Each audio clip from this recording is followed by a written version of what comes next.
This is a newsroom for Thursday, August 14, 2025. We're broadcasting to you on E1, SKAR TV, NTN, and TARZEE TV in Bartica.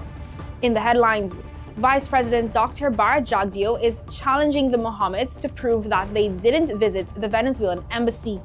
President Irfaan Ali says all the nurses and other healthcare workers who left Guyana will return. What we are going to give our nurses here will make no sense for them to be anywhere else. The suspect who struck down and killed a young man on the East Bank of Demerara is arrested during a sting operation. The Tourism Ministry debunks fake AI videos claiming airlines pulled out of Guyana. And next PPPC government will engage CARICOM on removing tariffs on sanitary products. And in sport, Guyana Amazon Warriors eye positive start to CPL 2025 and Verlin Mills and Republic Bank partner for girls-only football camp.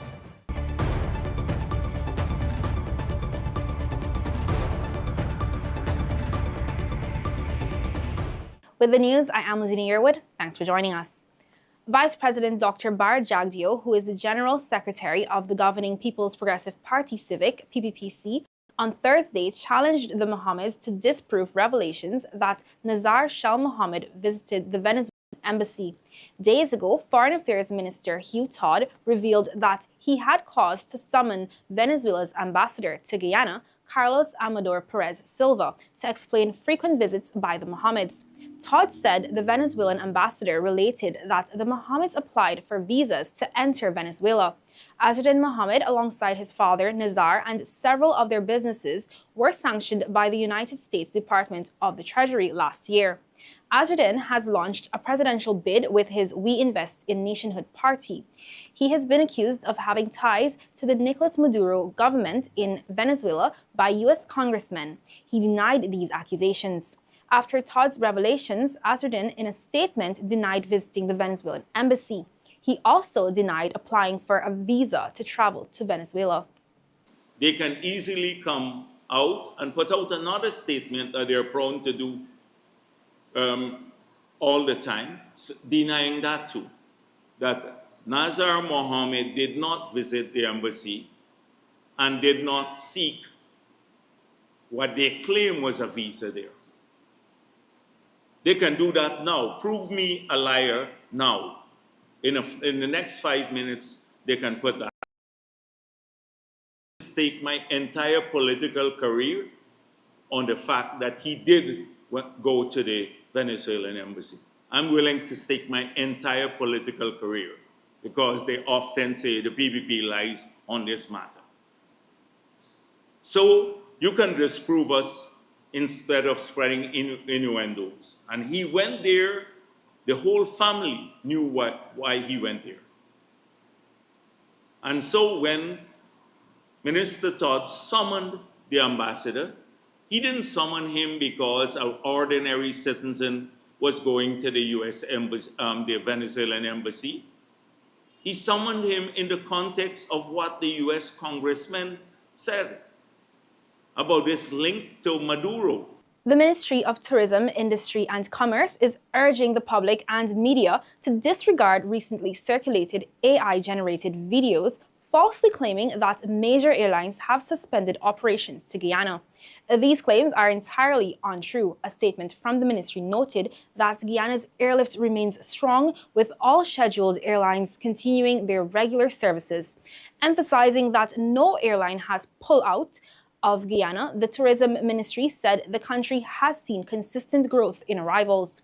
In a release issued on August 10, the ministry confirmed that Guyana recorded 242,655 visitor arrivals between January and July 2025, an 18% increase compared to the same period in 2024.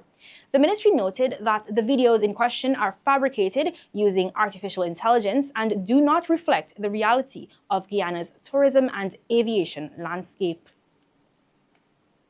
Several girls who reside at the Mahaica Girls' Home on the east coast of Demerara left the facility on Wednesday night, but were all located and safely returned soon after. The newsroom was informed that the children left the home due to a misunderstanding among themselves.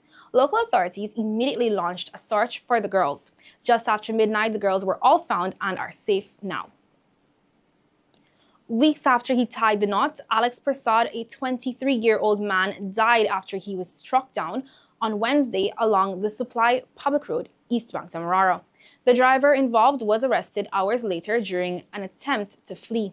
Prasad's grandmother, Mary Sunik, spoke to the newsroom via telephone on Thursday and revealed that the suspect and Prasad were due to appear in court on August 18, 2025 for an assault matter. Isnanela Patwa has the details.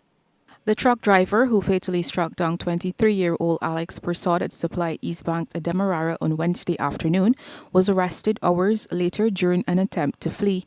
Regional Commander Superintendent Wayne DeHart told the newsroom that the suspect, identified as 30-year-old David Ragnott from Kalicharan Road, Suzaik East Bank, Demerara, was arrested during a sting operation at around 19:30 hours on the eastern side of the Demerara Harbour Bridge. The victim, a truck driver from Temeri Base Road, died Wednesday afternoon in what relatives believe was a targeted attack linked to an ongoing court matter. Prasad's grandmother, Mary Sunik, spoke with the newsroom on Thursday. It appears like Alex was driving. I wasn't on the scene, but that's what we heard. Alex drive and park with his wife in the car and was waiting to cross the road to go and collect his salary from his boss. And here this person got a problem in court because they buy the P2P cousins or something and he did actually buy. So the matters before the court. When it put off for the 18th. So when we see Alex, he just swerved off. He would lash Alex upside the door. And I think he hit one or two vehicles and drive away and go and park the truck at Sarah Johanna. Well, we heard last night he went to Providence and gave up himself. By the time Alex reached the hospital, he died. All right, no, Alex don't make trouble with nobody. Alex is a peaceful, loving child. I had Alex for 2 years. So. According to police headquarters, the accident occurred at about 13:30 hours. The police reported Prasad was heading south when he stopped along the road and exited his vehicle. He was standing at the side of the road waiting to cross when Ragnott struck him down. Relatives say Prasad got married on July 27th. His death has sent shockwave through his community as relatives and friends have flooded social media with messages and stories about his life. For Newsroom, Isabella Patwo.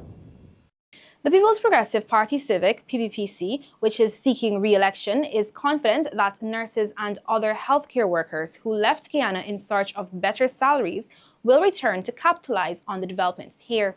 Better salaries and other benefits for local workers have been a key promise for party representatives on the campaign trail. On Wednesday night, as the party engaged a sizable crowd in Alexander Village, Georgetown, President Dr Irfaan Ali reiterated that promise. Within the next 5 years, where all the nurses who left, they are going to come back because what we are going to give our nurses here will make no sense for them to be anywhere else. Our pharmacists, our doctors, our teachers, our laborers, already our construction workers, they're all coming back. Why are they coming back? They're coming back because we are building stronger and better. And Guyana today is the land of opportunity. A next PPPC government will engage CARICOM on removing tariffs on sanitary products, and Caroline Rodriguez hails the government's investment to develop hinterland communities. Those and more stories when the newsroom returns.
Welcome back. You're watching the newsroom. Residents of the hinterland regions are no longer limited when it comes to learning, according to Guyana's permanent representative to the United Nations, Caroline Rodriguez-Burkett. She said that for the first time, many can now complete their secondary education without leaving the community, a change she credited to sustained investments under the PPPC government. Rodriguez, who once served as Amerindian Affairs Minister, addressed residents at the opening of the Waramuri Secondary School in Region 1 on Wednesday. The difference between a child being born in Waramuri and a child being born in Georgetown many years ago, there's one difference. We're born with the same brains, and that difference is opportunity. If we had the opportunity then, we would have been far ahead. But the PPP Civic is about opportunity. This is a party about opportunity. This is the present, but this is also about the future. That any child in this community now could dream not of being a mother with 5 children only, but being a doctor, a lawyer, an engineer, a nurse, an entrepreneur, a farmer, anything, but you would be able to get that education right here. And so we must not forget this journey. We don't only dream. The People's Progressive Party Civic, we implement what we tell you we are going to do. We always do that. And it's okay. It's okay for us to dream now because our country is in a better position now. And the leadership that we have for our country, there is no other person or group of persons that can lead this country right now. Days after President Dr. Irfaan Ali announced that all taxes on sanitary products for women would be removed if the People's Progressive Party Civic, PPPC, goes back into office, Vice President Dr. Bharrat Jagdeo clarified that the government will engage the Caribbean community, CARICOM, on removing the tariffs that are in place now. This Common External Tariff, or CET for short, is a duty imposed on goods imported from outside CARICOM. Many sanitary products, such as pads, liners, and Pampers, are produced outside of CARICOM states and imported into the region. President Ali made the announcement that all taxes would be removed from sanitary products at the PPPC re-election rally in Bath Settlement Region 5 last weekend. It's VAT-free now, from what I understand, but there's still the Common External Tariff. So we're going to remove the Common External Tariff. So when people say taxes, there's a tariff and then there is the VAT. So it may be VAT-free, and I saw some people saying that, but it's not tariff-free. And the tariff is a common external tariff, so to remove that, you have to notify CARICOM about that. So we plan to remove that too, on all sanitary products, and not just for women, but pensioners who use these and children. President Dr. Irfaan Ali, who is seeking re-election with the People's Progressive Party Civic, PPPC, revealed that Citibank is still interested in setting up operations in Guyana, a move he said demonstrated the confidence developed in the local finance sector. Dr. Ali told party supporters gathered at Alexander Village, Georgetown, that the bank could soon set up a representative office in Guyana. Such moves, he opined, are due to positive developments in the local financial sector. This government has earned the confidence of the global financial system. You have Citibank expressing their interest to come very soon to open a representative office here in Guyana. You have every single major international fund and every single major banking system, sovereign wealth fund. They are coming after us, after opportunity, because they trust us. They trust our financial system. They trust our plan. They trust our policies. When the newsroom returns, youth parliamentarians kick off debates with focus on restorative justice for juveniles. Stay with us.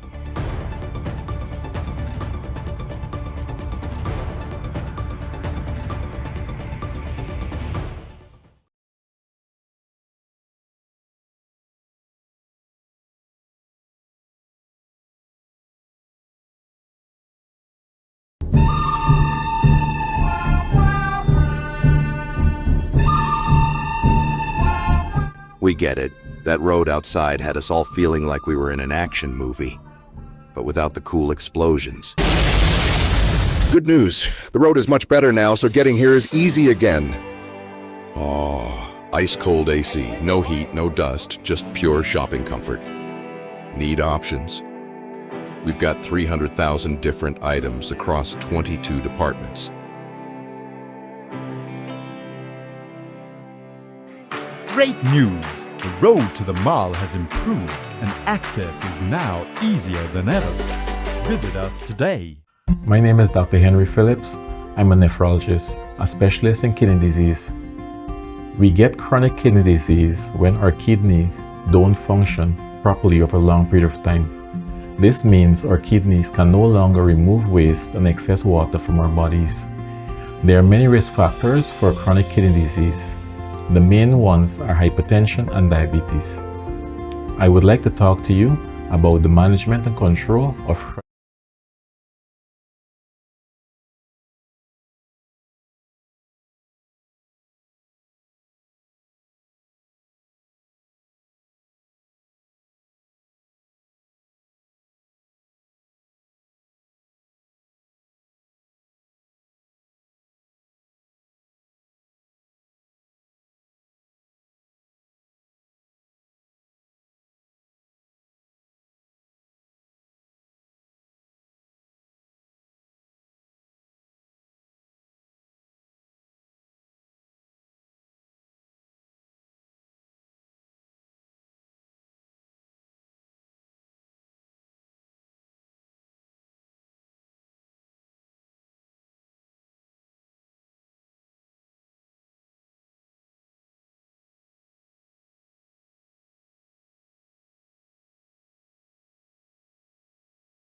You're watching the newsroom. A total of $9 billion has been invested over the years to enhance the operation of the Guyana Fire Service, allowing them to reach citizens in distress faster than before. These investments include the procurement of modern firefighting equipment, such as water bores, pickups, and hydraulic platform to reach high-rise buildings. 22 new fire stations were also constructed across the country, and 6 more are currently being built. Fire Chief Gregory Wickham made this disclosure during this week's episode of Safeguarding Our Nation program. In years gone by, there were just about 5 fire stations in the country. To date, the Guyana Fire Service is operating operationally out of 22 fire stations. And even as we speak, we are building or constructing 6 new stations around the country.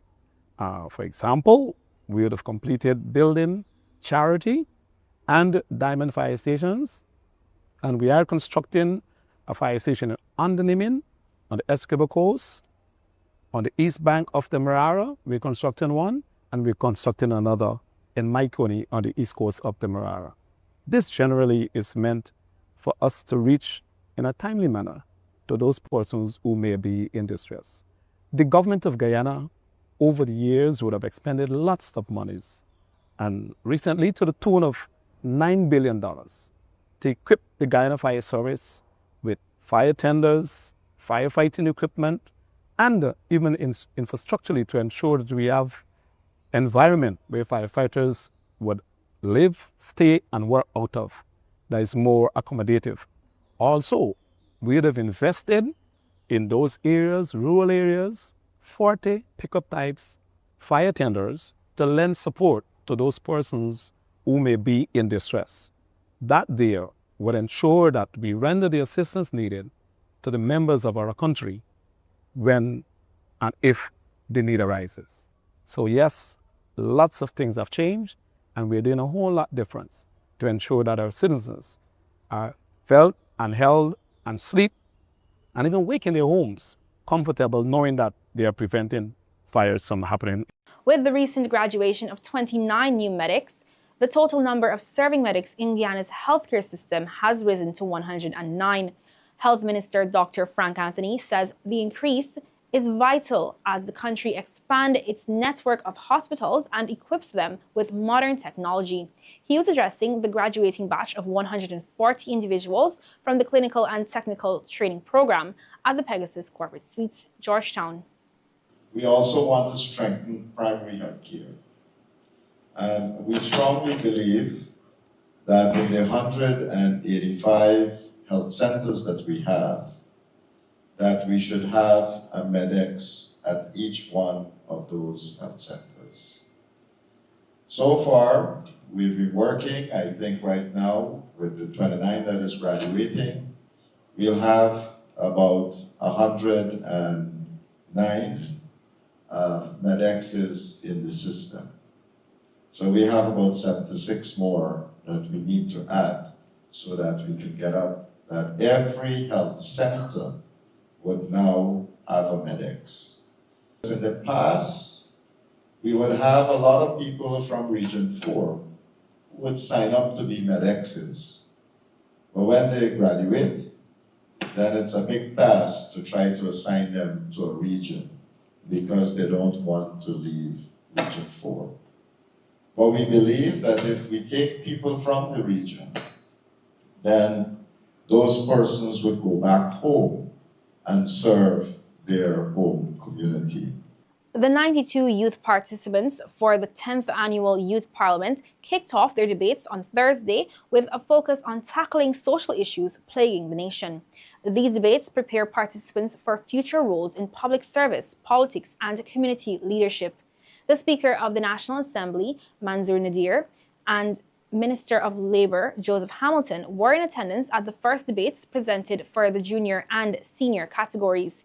To kick off the debates, Tafawa Aldridge, the Minister of Legal Affairs in the junior category, put forward a motion to amend the Juvenile Justice Act to allow persons who are first-time juvenile offenders to undergo restorative justice.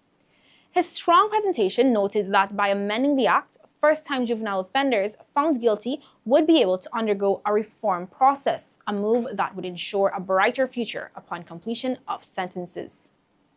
It's all about democracy and freedom. Freedom in a society where you can express your views, where you can associate with whoever you want without fear, and more particularly, the opportunity to stand for and to elect persons to pass laws, to execute programs, and to judge people fairly. In 2018, the Rights of the Child Commission revealed that 70% of youths at the New Opportunity Corps were incarcerated for acts no longer even considered crimes under the Juvenile Justice Act. These are not hardened criminals. They are our sons and daughters deserving of restoration. This motion cannot meet its goal. Another point that must be noted, Madam Speaker, the best designed policy fails without proper financial plan. Implementing this motion will require significant government spending, building upgrading facilities, creating training programs, and staffing them with qualified professionals. Yet motion provides no funding model, no budget estimate, no timelines, and no accountability mechanism. When the newsroom returns, the financial, weather, and bridge reports, along with sport news.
has been managing the workloads of players coming into the tournament from recent international commitments. Listener emphasized the importance of keeping his squad fresh and ready to perform throughout the season. The Warriors will play 5 away matches and 5 home matches from September 6 to 14 at the National Stadium in Providence. We've had a really productive bit of a pre-season camp back in Guyana. So, the boys got here day before yesterday, and then most of our West Indies contingent arrived yesterday, and 1 or 2 will dribble in today. So, yeah, we should be all in by this evening. As long as we're all in by tomorrow evening, that'll be good. So, yeah, it's been really productive. It's been, it's just a matter of inducting, the newcomers and the people that have joined us for the first time. So that'll take a little bit of time, but hopefully we'll have all that completed by practice today and be good to go tomorrow. In terms of managing our players, is that, ideally if we can select from a full squad for as many games as possible, that'll be something that, we'll be aiming for. The likes of, Shep and Shay and Shamar and those guys that have played a lot, it's more about just making sure that they're fresh for the games. We're not too stressed on, how much gets done in terms of preparation, as long as they're mentally and physically ready to go on game day. That's the most important. And then we'll just need to balance that with, as you touched on, some guys that possibly haven't played, as much cricket. We got to just make sure that they get their volumes as well. In partnership with Republic Bank Guyana, the Verlin Mills Football Academy, VMFA, has launched a 3-day football camp exclusively for girls. The camp, which is being held at the National Training Centre in Providence, aims to boost the sport's participation among young female athletes. Launched on Thursday, the initiative targets girls between the ages of 5 and 15, welcoming those with prior experience in structured programs and complete newcomers to the sport. The event has been a significant success, with participants exceeding the initial target of 100. The organizers also made an exception to accommodate some children under 5, underscoring the high demand for girls' football development. The VMFA, through its strategic partners with Corporate Guyana, has remained committed to investing in female athletes' development. Our mission is to promote inclusivity and demonstrate that football is a sport that can play by everyone, regardless of your race, your gender, and nationality.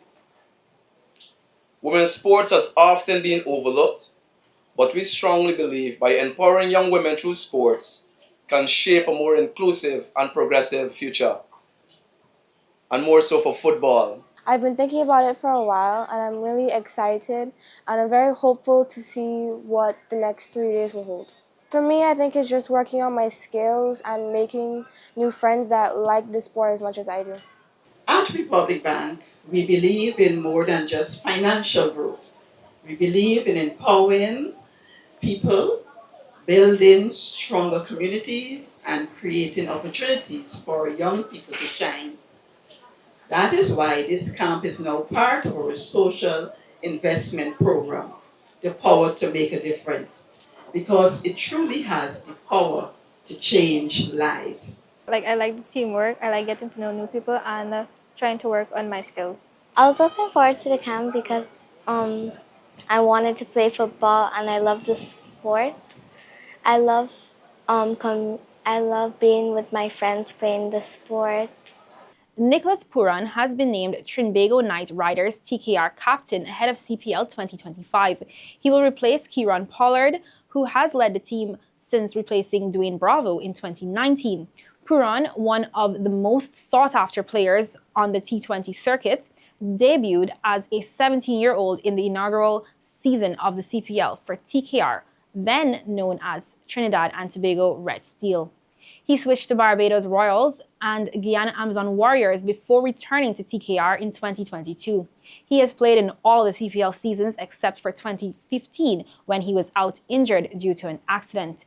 Now retired from international cricket, he is also the captain of the Mumbai Indians New York in the Major League Cricket and the Mumbai Indians Emirates in the International League T20. We're back, we're hungry, we want to win the title. And most importantly, we want to do it for our fans of Trinidad and Tobago and all over the world.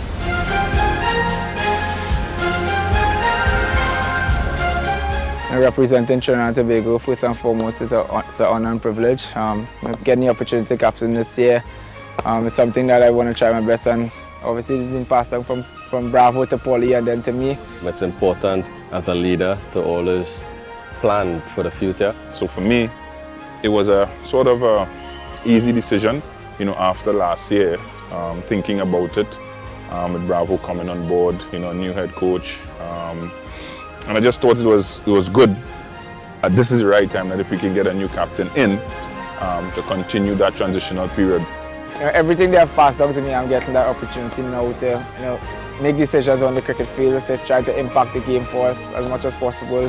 Hopefully put it in our favour. So it's a nice feeling because we talk cricket every single day.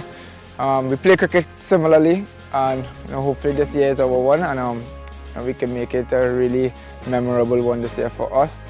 Pollard and myself share the same values in life in different ways, and the transition now go down to Nicky P, who is someone who's been playing and learning so much cricket under us as players, and I think he's the right choice at the right time. For me, the most satisfying thing is that these guys are still playing, and just to lead them on the field, it means a lot to me.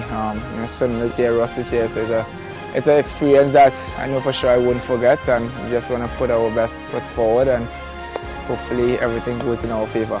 And he understands how we want to play cricket. He understands the winning culture that we want to create. Again, homegrown, boy, and again, he shares a lot of respect with a lot of players, around the world, not only in Trinidad and Tobago and the Caribbean. So I think it was very, very easy, and it's something that we actually also have been preparing him for and give him the opportunity to lead, the Knight Riders franchise. This year is going to be special for us. Come out and support us regardless. Let's turn the CPL into Carnival.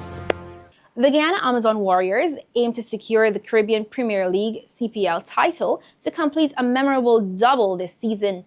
The team, fresh from its victory in the 2025 Global Super League, is confident that it has the squad to go all the way.